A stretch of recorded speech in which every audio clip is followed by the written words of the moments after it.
एक उन्होंने शुरू कर दिया, मैं तो करता हूँ। ये 5 मिनट पहले मैं कर देता हूँ, फिर चॉइस साहब हमारे इलीगली जो कर रहे हैं वो सारा बता दो। यार जगह पीछे रखो, पीछे रखिए, शायद रसूल पीछे उधर खुला करें, खुला करें पीछे, इधर आ जाए जरा पीछे करो, कदूस को आने दे, शाहिद कदूस को आगे सबको कवर कर लेना। एक से जरा पीछे हो जाए, करें जी, बात शुरू करें जी। अच्छा जी, बिस्मिल्लाहिर्रहमानिर्रहीम। पानी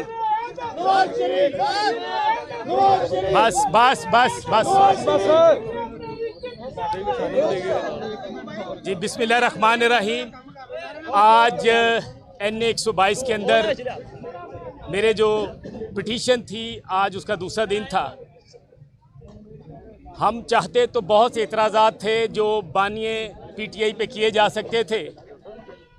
उन इतराज़ात में रियासत पाकिस्तान के इदारों में हमला करना, पाकिस्तान के हिसास इदारों की अमलाक को नुकसान पहुंचाना, लोगों को जलाओ गहराओं पे उकसाना।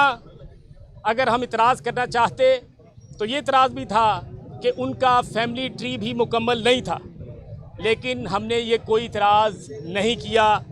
कोई ज़ाती इतराज़ उनकी ज़ात के हवाले से, उनके ख़ानदान के हवाले से हमने नहीं किया।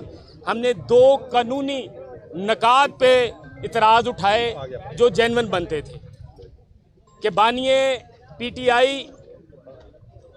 मुल्ज़िम भी हैं, मुजरिम भी हैं और सज़ा याफ्ता भी हैं, और ये सज़ा जो उन्हें अदालत ने दी थी हमने RO को उससे इन्फॉर्म किया है। दूसरा इतराज़ कि जो उनके प्रपोज़र हैं वो उनके हल्के से नहीं है, कि 5-6 दफ़ा इलेक्शन लड़ने के बाद भी एक जमात के बानी को अगर 10 लाख की आबादी में से कोई सेकेंडर और प्रपोज़र नहीं मिलता तो इससे बड़ी अचंभे की बात नहीं है। और बात यहाँ ख़त्म नहीं होती। उनके बल्कि जो वकील हैं उन्होंने भी कौमी असम्बली के अंदर कागज़ जमा कराए हैं और उन सब ने अपने कागज़ पास करा लिए हैं। 7 से 8 उनके उम्मीदवारों ने, PTI के उम्मीदवारों ने कागजात जमा कराए हैं। उन सबको हल्का भी पता था, सेकेंडर भी पता थे, प्रपोज़र भी पता थे, उन सब ने अपने कागज़ पास कराए हैं।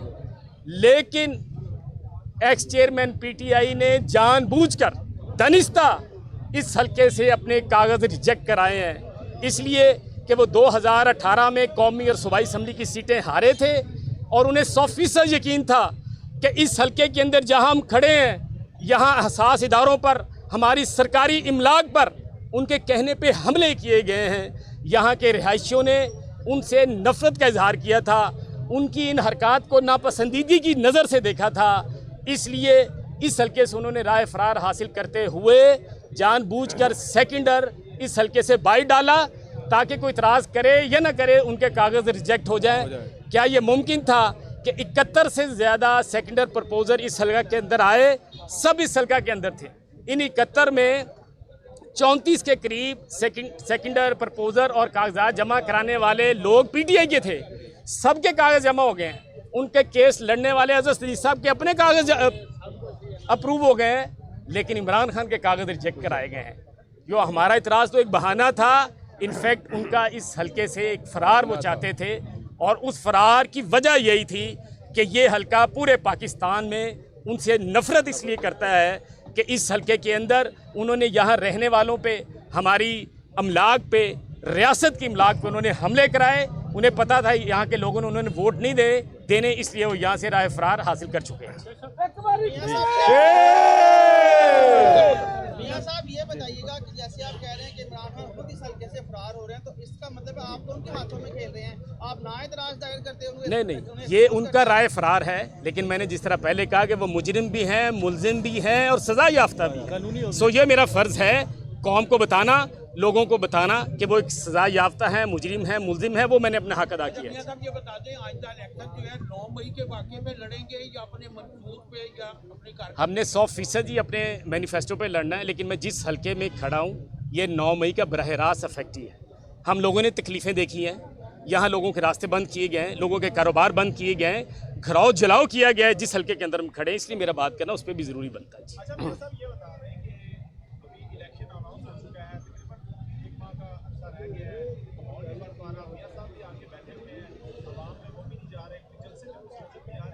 ये 30 तारीख आखिरी है जी। 30 तारीख 2 दिन और हैं।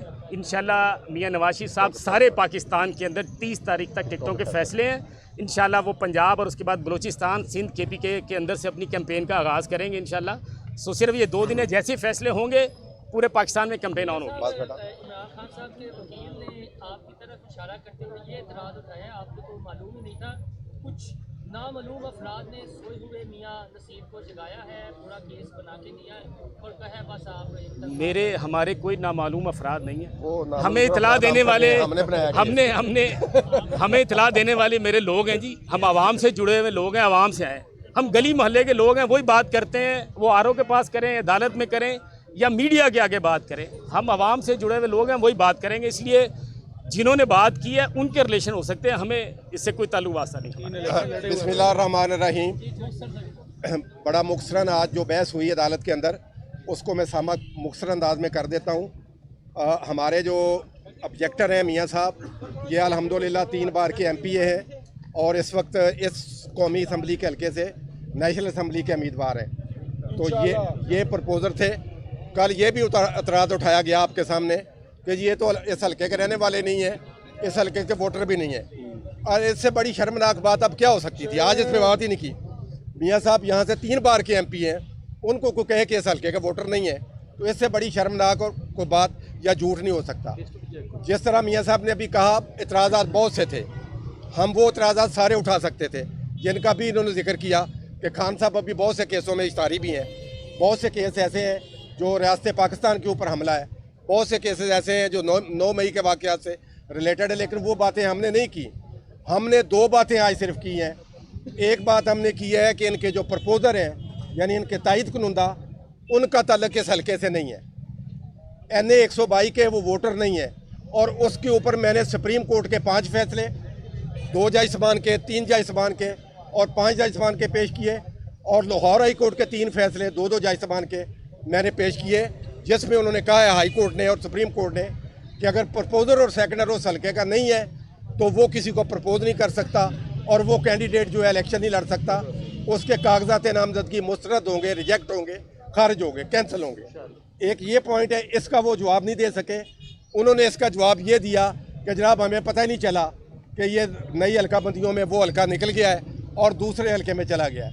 उसका जवाब मैंने ये दिया और अदालती फैसले पेश किए कि जनाब जो कानून से इग्नोरेंस है, आप किसी को गोली मार दें और कहें कि जी मुझे तो पता ही नहीं, गोली मार के बंदा मर जाए तो 302 लग जाती है, तो क्या आप बरी हो जाएंगे? आप किसी के ऊपर गाड़ी चढ़ा दें ट्रैफिक के अंदर और कहें जी मुझे तो पता ही नहीं है जुर्म है गाड़ी चढ़ाना किसी के ऊपर, तो ये बात उन्होंने की। ये एक बात बज़ाहिर मज़ाक का केस थी, लेकिन हमने वो बात अंदर बर्दाश्त की और सुनी। उन्होंने सिर्फ ये बात की है कि जनाब हमें पता ही नहीं चला कि हमारा हल्का निकल के दूसरे हल्के में चला गया है। तो जिस तरह मियाँ साहब ने बात की, ये बात उनकी गलती भी हो सकती है, ये बात उनकी दानिस्ता भी हो सकती है कि यहाँ से वो राय फरार इख्तियार करना चाह रहे थे। दूसरा जो पॉइंट था सबसे वजनी, वो ये था कि इमरान खान साहब को, सबको आपको पता है कि 3 साल की सज़ा हुई है तोशाखाना केस में। उस सज़ा की उन्होंने अपील कर रखी है जो कि इस्लामाबाद हाई कोर्ट में पेंडिंग है, और अभी वहाँ से उनकी सज़ा जो है कन्विक्शन वो सस्पेंड नहीं हुई। इन्होंने एप्लीकेशन दी वहाँ पे कि जी हमारी कन्विक्शन सस्पेंड कर दें, हम इलेक्शन लड़ना चाह रहे हैं। तो इस्लामाबाद हाई कोर्ट के 2 जज साहबान ने वो फैसला दिया 2 हफ्ते पहले कि नहीं, आपकी सज़ा जो है, आपकी जो कन्विक्शन है वो अब सस्पेंड नहीं हो सकती, वो मेंटेन रहेगी जब तक आपका केस नहीं सुना जा सकता। इन्होंने अंदर कहा है कि जनाब हम तो सुप्रीम कोर्ट गए हुए हैं, हम बिल्कुल उनको वेलकम करते हैं। अगर सुप्रीम कोर्ट को ऐसा फैसला दे देती है कि उनकी सज़ा मुअत्तल कर दे तो वो बिल्कुल ठीक है, वो इस पॉइंट पे हम बात नहीं करेंगे। लेकिन दूसरे पॉइंट पे भी उनके कागज़ रिजेक्ट होंगे। तो मैं ये दावे से कह सकता हूँ कि इस बात पे मैंने 10 सुप्रीम कोर्ट की जजमेंट्स पेश की हैं। एक मैंने 3 जज साहबान का फैसला पेश किया, एक मैंने 5 जज साहबान का फैसला पेश किया, एक मैंने 11 जज साहबान का फैसला पेश किया है कि जनाब जो सज़ा याफ्ता शख्स है वो इलेक्शन नहीं लड़ सकता ता वक्ते के वो बरी ना हो जाए या उसकी कन्विक्शन जो है वो सस्पेंड ना हो जाए या सेट असाइड ना हो जाए। तो इस वाले केस में RO साहब ने बार बार पूछा अज़हर सदीक़ साहब से, और मियाँ साहब ने बड़ी खूबसूरत बात की कि अज़हर सदीक़ साहब खुद भी इस हल्के में से कैंडिडेट है और उनको पता था कि प्रपोजल सेक्टर कहाँ से लेने हैं। उन्होंने जानबूझ के खान साहब का प्रपोजल सेक्टर कहीं और से लिया लोगों ने। तो उन्होंने अंदर ये बात तस्लीम की है आर ओ साहब के सामने कि जनाब वो सज़ा अभी तक कायम है, वो कहीं सस्पेंड नहीं हुई। उन्होंने एक आर्डर पेश किया, वो जो केस है साइफर केस, कि जी उसमें खान साहब की बेल हो गई है। तो आर ओ साहब ने पूछा जी उसमें तो हो गई है, इस वाले में बताएं इसमें हुई है कि नहीं। कहने लगे जी इसमें अभी नहीं हुई। तो जो हमने दो बातें की हैं वो बिल्कुल हमने कानून के मुताबिक, आइन के मुताबिक, आपने देखा साहब ने, मीडिया गवाह है कि मैंने अंदर जज साहब को, आर ओ साहब को 2 किताबें दिखाई हैं।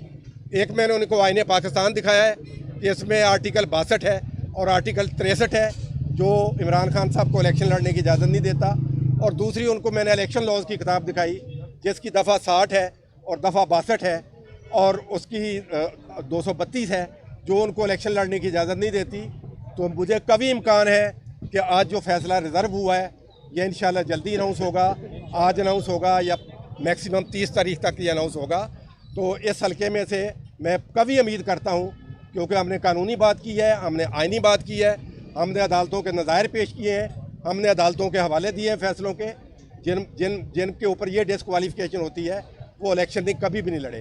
तो खान साहब इस हल्के में से तो इंशाल्लाह इलेक्शन नहीं लड़े, बाकी देखेंगे मुल्क में क्या होता है। ये वही बात है जो जमशेद इकबाल चीमा ने जी, जमशेद इकबाल चीमा साहब वाला फैसला मैंने पेश किया है। जमशेद इकबाल चीमा साहब का ये 7 वाला हल्का मलिक परवेज साहब के हल्के में उन्होंने कागज़ जमा करवाए थे और वो उनके कागजात मुस्तरद हुए थे कि प्रपोजर और सेकंडर उस हल्के के नहीं थे। वो मामला हाई कोर्ट गया, 2 जज साहबान का फैसला है, वो मैंने पेश किया है, उनको मैंने दिया है। और भी फैसले दिए हैं, बहुत सारे फैसले दिए हैं। वो जमशेद चीमा साहब वाला फैसला मैंने दिया है। तो अगर वो नहीं लड़ सकते थे तो खान साहब कैसे लड़ सकते हैं? कोई भी नहीं लड़ सकता। जी, उनके रहनुमाई करते हैं अदालती फैसले, वो चूँकि अब अदालती फैसला है उनका केस, इसलिए अदालती फैसले रहनुमाई करते हैं। जी, बहुत शुक्रिया।